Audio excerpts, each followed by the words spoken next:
Hi viewers, welcome to our channel. ప్రస్తుతం మనతో పాటు senior journalist Damoh Bala's sir ఉన్నారు. వారితో మాట్లాడు. నమస్కారం సార్. నమస్తే సార్, కాంగ్రెస్ పార్టీలో కేసీఆర్ గారు కోవర్స్ ఉన్నారు, రేవంత్ రెడ్డి గారికి అంత ఈజీ కాదు ఇదంతా డీల్ చేయడం అని చెప్పేసి చెప్తూ వస్తున్నారు. మరి అసలు ఎవరు కాంగ్రెస్ పార్టీలో కేసీఆర్ కోవర్స్గా ఉన్నారు సార్? యాక్చువల్గా ఒక న్యూస్ వైరల్ అవుతుంది. అదేంటంటే కాంగ్రెస్ పార్టీలో కేసీఆర్ కోవర్ట్లు ఉన్నారు. అది ముందు నుంచి కూడా మనకి ఎలక్షన్ ముందు కూడా కేటీఆర్ టచ్లో కొంతమంది కాంగ్రెస్ ఎమ్మెల్యే అభ్యర్థులు ఉన్నారనేది కూడా వార్త వచ్చింది. దాని తర్వాత కేటీఆర్ ఖండించాడు అట్లేమి లేదని. కానీ రాజకీయాలు ఎలాగ ఉంటాయంటే వీళ్ళే లీకేజ్ ఇచ్చి వీళ్ళే ఖండిస్తుంటారు. ఎందుకంటే ముందు న్యూస్ స్ప్రెడ్ అయిపోవడం ఇంపార్టెంట్. ఖండించినా కూడా ఎవరు నమ్మరు. తర్వాత న్యూస్ లీకేజ్ ఏమో బలంగా వెళ్తుంది, ఖండించేదేమో అంత బలంగా వెళ్ళదు. అదే నమ్ముతుంటారు. సో ఇదంతా ఏంటంటే మైండ్ గేమ్ అనమాట.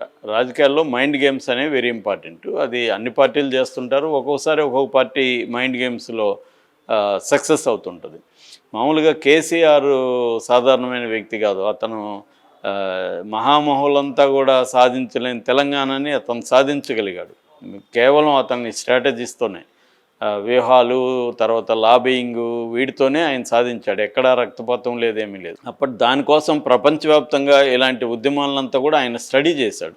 నాకు తెలిసి కూడా వేరే ఎవరో వచ్చి అక్కడ కొన్ని లాటిన్ అమెరికా కంట్రీస్లో, తర్వాత కొన్ని స్కాండినేవియన్ కంట్రీస్, ఇలాంటి వాటిల్లో కూడా తిరుగుబాట్లు అప్పట్లో ఎలా వచ్చాయి అనే దాని మీద కూడా సినిమాలు ఏమైనా వచ్చాయా అని చెప్పి నేను కూడా అప్పుడు కొన్ని సినిమాలు ఇచ్చాను. సో అలాగా ఆయన అంత డీప్గా వెళ్ళి స్టడీ చేశారు. ప్రపంచవ్యాప్తంగా ఇలాంటి ఉద్యమాలు ఎలా వచ్చాయి, వాళ్ళు ఎలా సాధించారు, వాళ్ళ పోరాట రూపాలు ఏంటి, ఇవన్నీ కూడా ఆయన స్టడీ చేసి అమలు చేశారు. అంత ఈజీగా ఏమీ తెలంగాణ రాలేదు.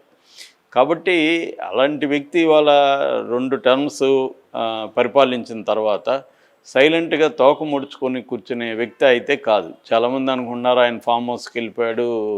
అది ఫామ్ హౌస్లేమీ ఆయన సైలెంట్గా కూర్చోడు. ఎక్కడ ఉన్నాడు అనేది ఇంపార్టెంట్ కాదు, ఆయన ఏం చేస్తాడు అనేది ఇంపార్టెంట్. సో అందువల్ల కేసీఆర్ కోవర్ట్లు ఆల్రెడీ కాంగ్రెస్లో ఆయన ఇదేంటంటే ఎప్పుడైనా చెస్ లాంటిది. ప్రత్యర్థి ఎత్తు ఏమైపోతున్నాడో మనం ముందే ఊహించి మనం ప్రత్యర్థి కంటే ఒక 4 ఎత్తులు వేయాలి. అది రాజకీయాల్లో చాలా ఇంపార్టెంట్. సో ఆ విషయంలో కేసీఆర్ ఆరితేరని చెప్తున్నారు. సో మరి అందుకనే ఆయన ముందుగానే కాంగ్రెస్లో తన మనుషుల్ని ఎప్పటి నుంచో కూడా రెడీ చేశాడని, ఒకప్పుడు ఉత్తమ్ కుమార్ రెడ్డి పిసిసి ప్రెసిడెంట్గా ఉన్నప్పుడే కేసీఆర్ తన కోవర్ట్గా ఉత్తమ్ కుమార్ రెడ్డిని పెట్టుకున్నాడని చాలా పోస్టులు ఉన్నాయి.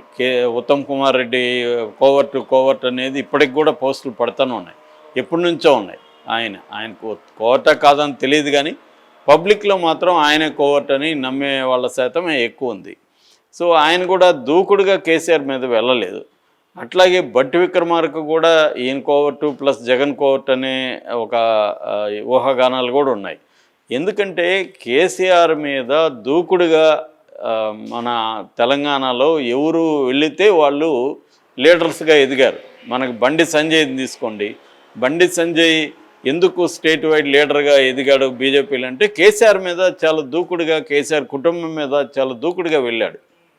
ఒక రకంగా బండి సంజయ్ని బీజేపీ పక్కన పెట్టడం రేవంత్కి కలిసి వచ్చింది. లేకపోతే రేవంత్ని బండి సంజయ్ డామినేట్ చేసే కైండ్ ఆఫ్ ఆయనకి ఆ క్యారెక్టర్ ఉంది.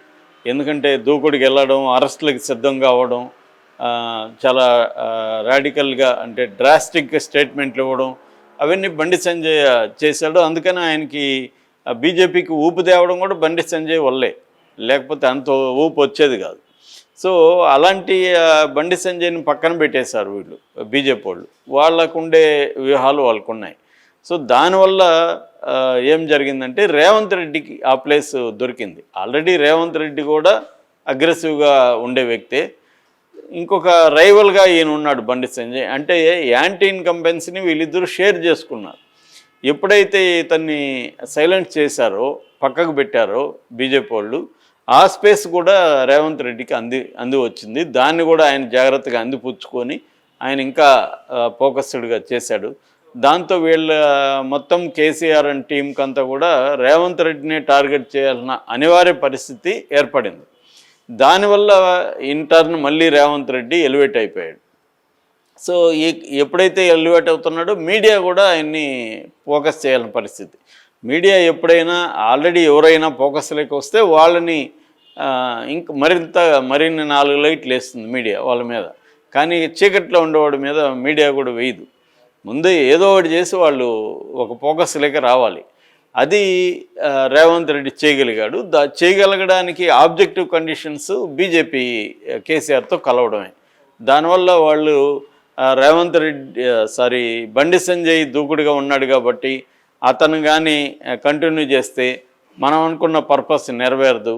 అందుకని బండి సంజయ్ని పక్కకు పెట్టి ఇంట్రెస్ట్ లేని కిషన్ రెడ్డి, ఆయనకి ఇంట్రెస్ట్ లేదు, ఆయనకి సెంట్రల్లో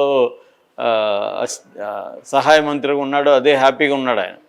ఆయనకి ఇక్కడ వచ్చి రాజకీయాల్లో అంతా చేయాలనేది ఆయనకి ఇంట్రెస్ట్ లేదు. కానీ ఆయన బలవంతంగా ఒప్పించి ఆయన్ని తీసుకొచ్చారు.